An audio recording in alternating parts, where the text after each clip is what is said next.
Es la hora de encontrarnos, mandándonos una sonrisa, un saludo cordial. Yo soy Enrique Martín Maqueda, les hablo en nombre de Telemiño, del programa Leer es un placer, que se produce en la ciudad de Las Burgas. Estamos en la Biblioteca Nos, la biblioteca blanca por excelencia, donde los jóvenes pueden aprovechar el tiempo y prepararse mejor. Es la biblioteca, ya digo, más moderna de toda Galicia. Y el programa se ve a través de nuestros servicios técnicos, nuestra antena, y también lo pueden ustedes ver a través del canal 133 de RTelevisión, y si se van de viaje, pues a través de internet. ¿Qué más? Pues qué más, poco más, les voy a decir a ustedes, que sean tan amables de escuchar y conocer cuáles son las últimas novedades en cuanto a libros hay en el mercado. Son estas.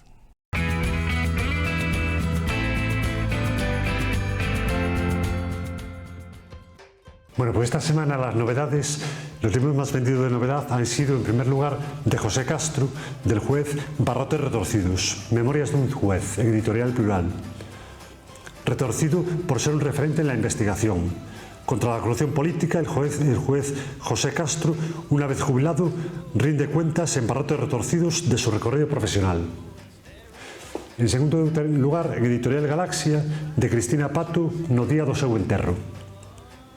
A raíz da inesperada morte do seu pai, as irmán Raposo comenzan unha viaxe vital para que as leva a descubrir as múltiples realidades da cidade de Ourense, en que se movía o seu pai. E por último, en editorial Planeta de Manuel Loureiro, La ladrona de huesos.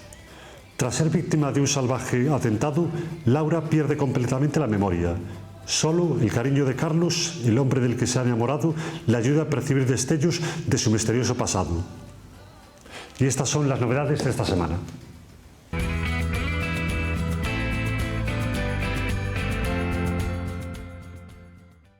Yo creo que es muy interesante saber cuáles son los más vendidos para conocer por dónde va la opinión pública. Son estos.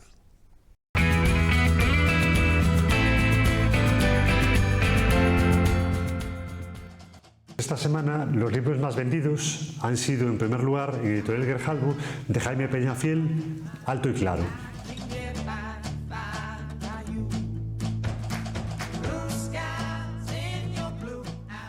En segundo lugar, en editorial Edasa, de Francisco Narla, Barbanera.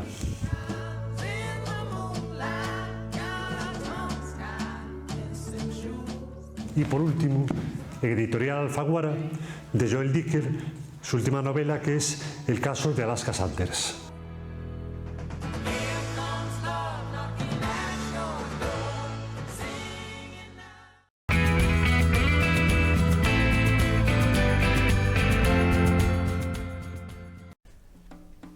En el programa de hoy tengo el placer de presentarles a un amigo que es asiduo en esta serie porque es amable, siempre está dispuesto a venir, siempre está dispuesto a contarnos cosas interesantes.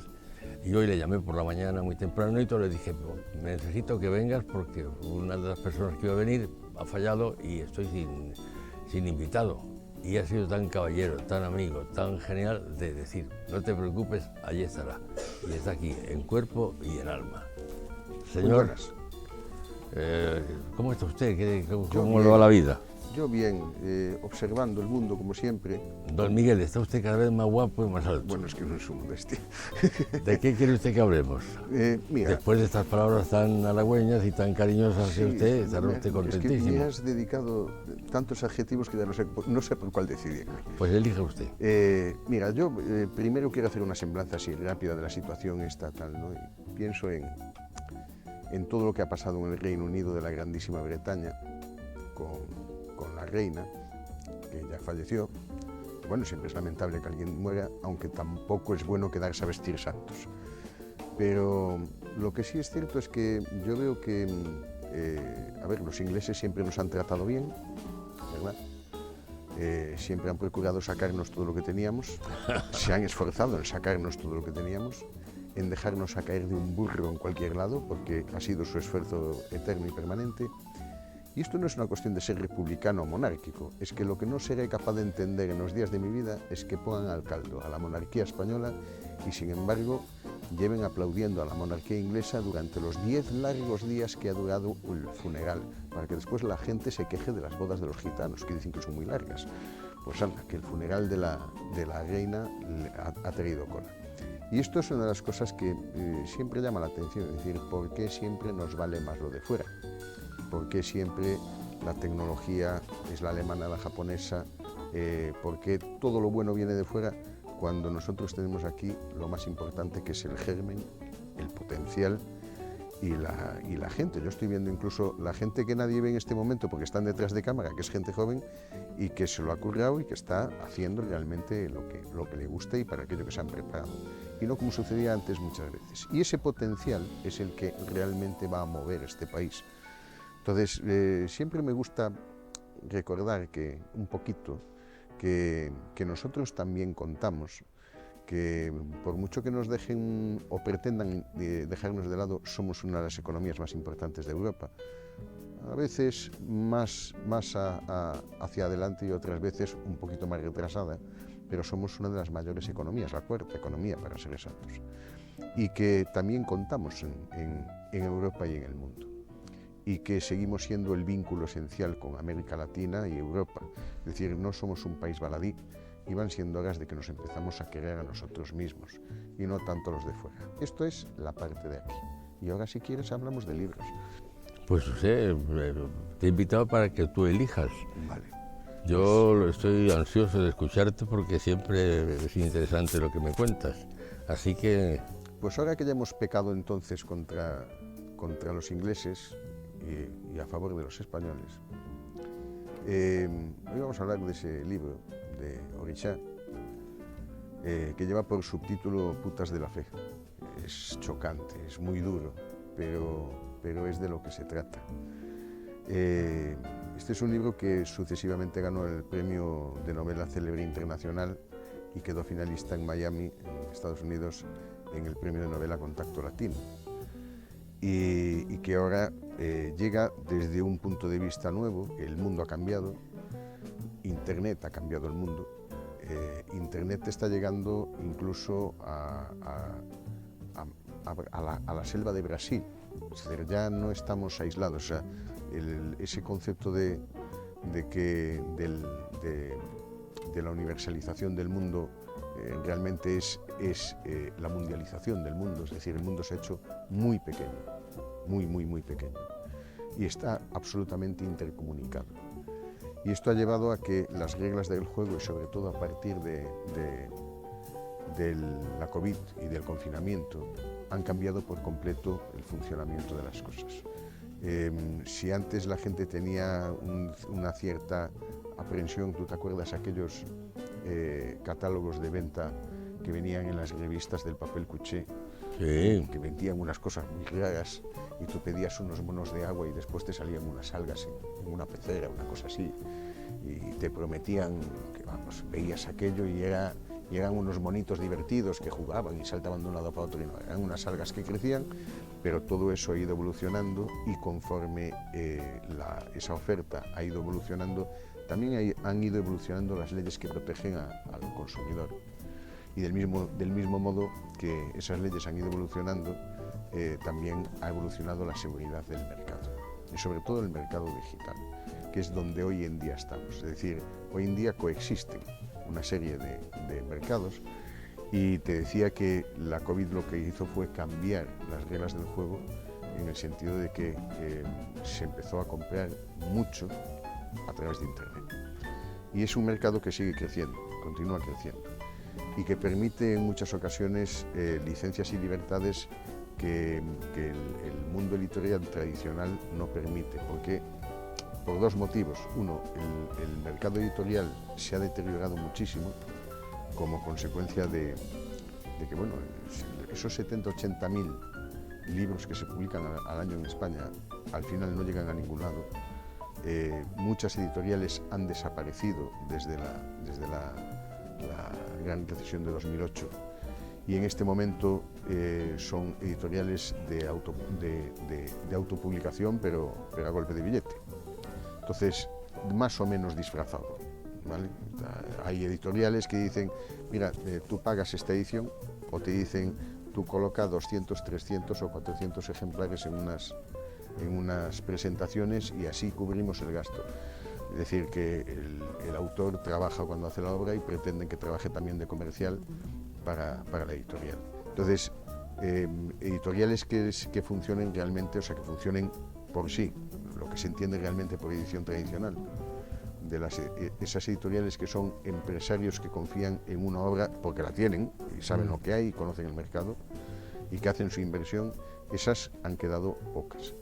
Y después está el otro gran hándicap de los autores, que es la ley del libro, que es una ley que se desarrolló en su momento para beneficiar exclusivamente a unos cuantos grupos editoriales, que son unos monstruos que van devorando al resto de editoriales. O sea, ven una editorial, si ven que no funciona o que funciona, intentan primero derribarla y si no la han derribado intentan absorberla. Entonces, esa ley se ha hecho exclusivamente para defender los intereses de los grandes editores, de los grandes grupos editoriales y dejando de lado, e incluso maltrechos, a las editoriales independientes. Esto es la realidad que hay. Es decir, no es normal.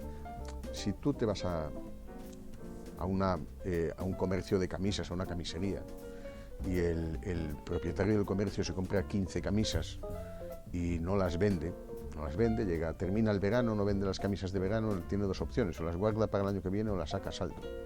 Pero lo que no puede hacer es irse junto al fabricante y decirle, oye, me sobraron 5, tómalas de vuelta y págame las 5. Pero esto sí sucede con el libro. Es decir, esto es lo que sucede con el libro. Entonces, el libro llega a las librerías y una vez que están en las librerías, cuando termina el año, la librería dice, estos no los he vendido. Se lo da a la distribuidora y la distribuidora se lo da a la editorial para que la editorial le devuelva el dinero.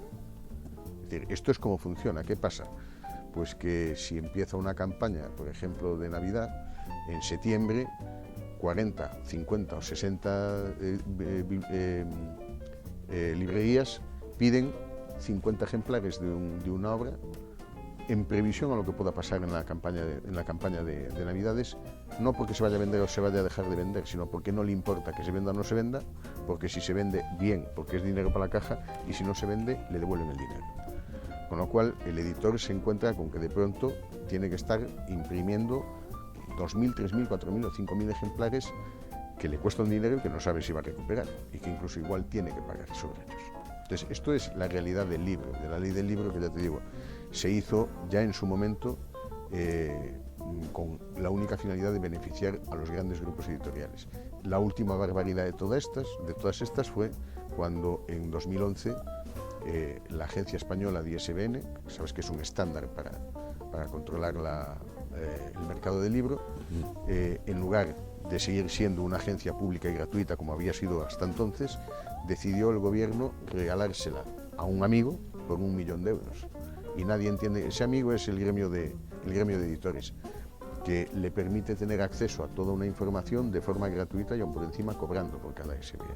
Es decir, de 0 euros pasa a 40 euros. ¿Vale? Y si te lo tramitan por urgencia, aún más. ¿Qué saca el gremio de editores? Toda la información habida y por haber. Y ese gremio de editores, sobre todo los grandes grupos, saben qué es lo que se vende, qué es lo que no se vende, cómo, cuándo, por qué, y tienen acceso directo a la formación, a esa información.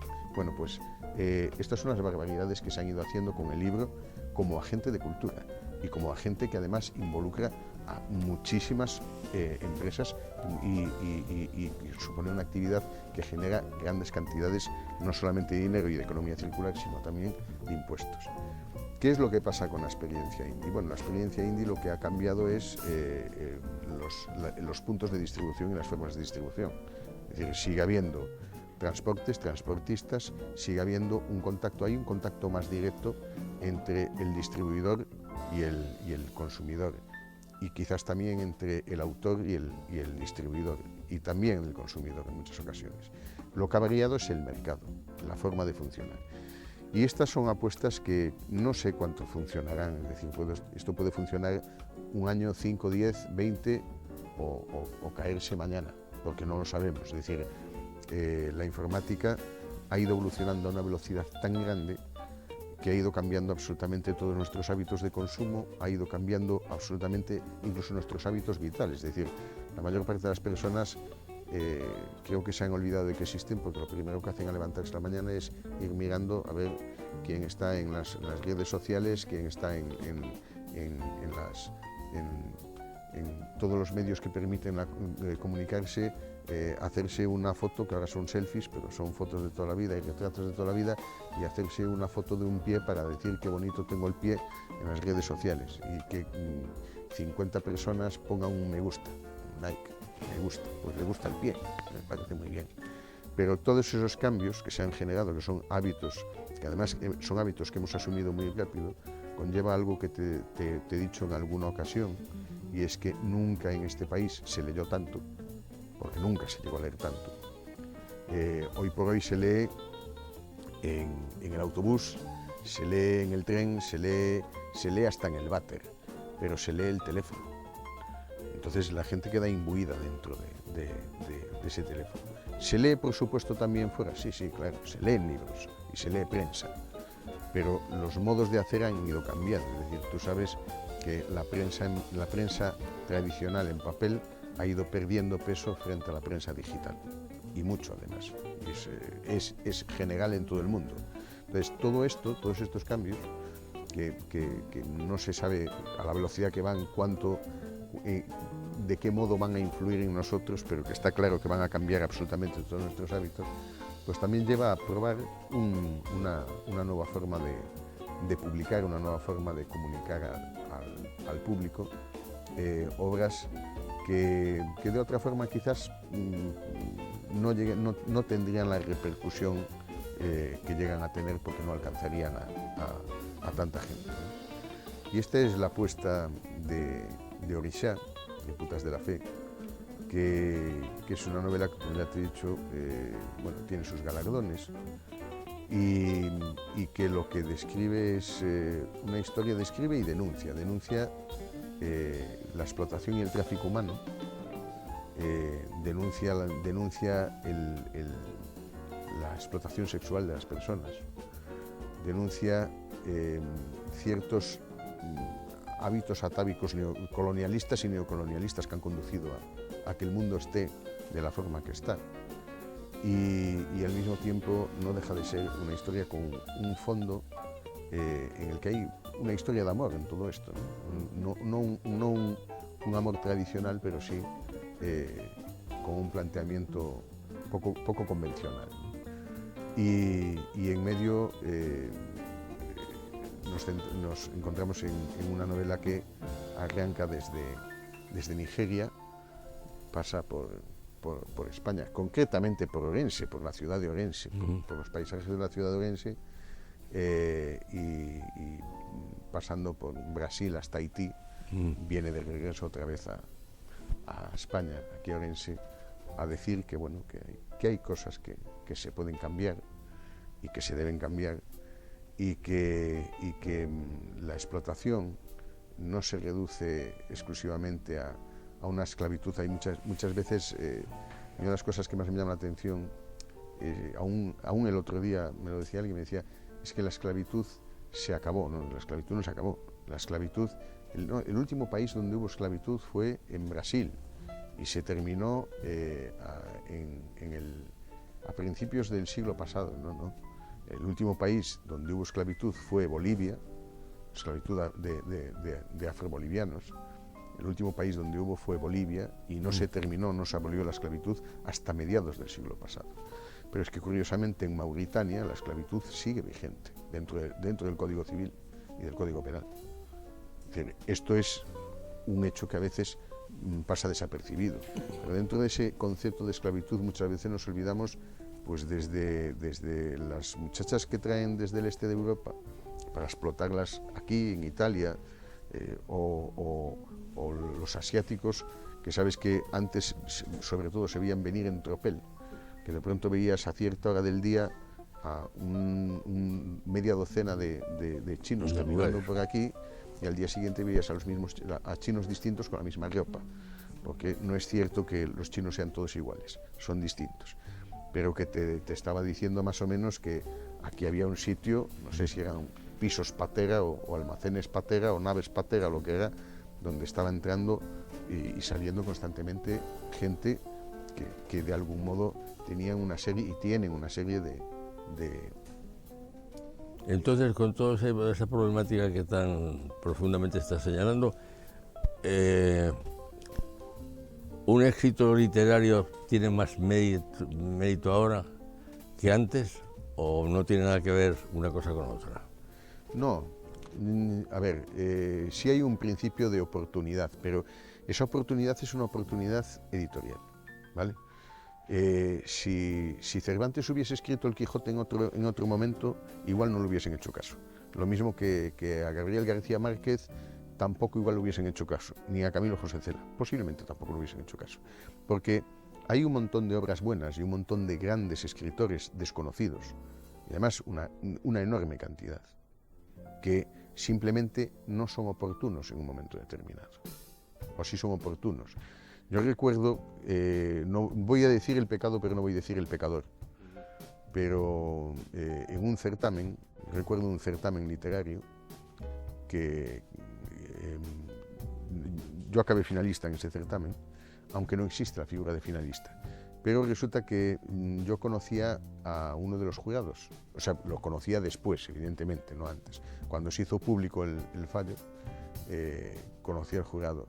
Y entonces me dijo un día, estábamos tomando un café y me dice, mira, pues tu obra, yo no sabía que era tuya, y sin embargo tu obra, pues sabes que implica, nadie sabe de quién es la obra.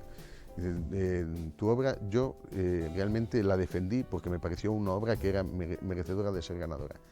Pero al final el jurado se decantó por la obra que ganó porque simplemente hablaba de una cosa muy en concreto que estaba sucediendo en ese momento y que estaba relacionada con la crisis económica y la gran recesión.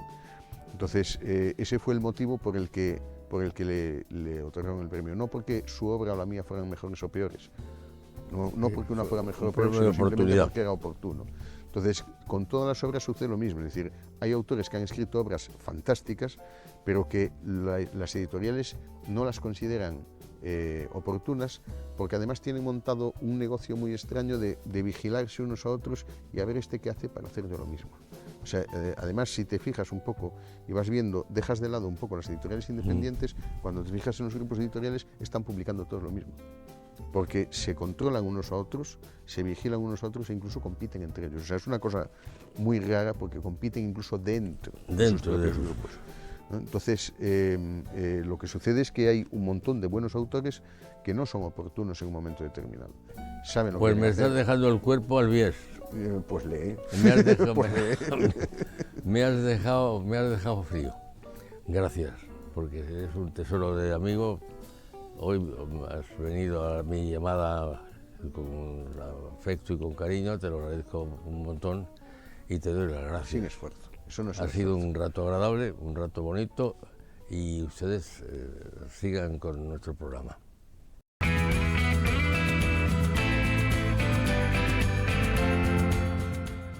Bueno, pues esta semana vamos a recomendar como libro infantil el gran libro de las emociones.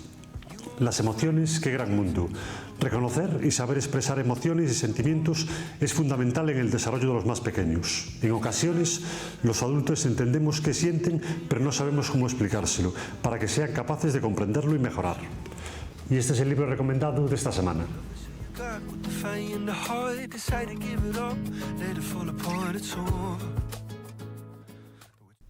Llegamos al final de nuestro programa. Gracias por su atención. Leer es un placer, se lo digo siempre y no me canso.